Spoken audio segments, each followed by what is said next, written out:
Ito mga Kap, yung unang beses kong mag-try na magpa-mod sa Guitar Revival ni Kap Israel Cruz Alibudbud. Ang ipapagawa ko sa kanya ay itong player series ko, yung Fender. Kahapon, as you all know, galing ako sa bahay ni Uncle Lix. Meron siyang inoffer sa akin upgrade ng pickup. Ito yung Musico na pickup na HSS. Papansin nyo naman, puro HSS talaga yung gusto ko na configuration. Ito siya. Yan.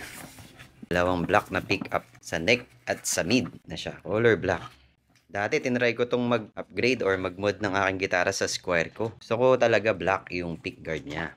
Nabi-visualize nyo na ba mga Kap ko na magiging itsura niyan? Magiging all black siya pati yung pick up. Pero nakita ko lang dito yung mga knobs magiging kulay puti.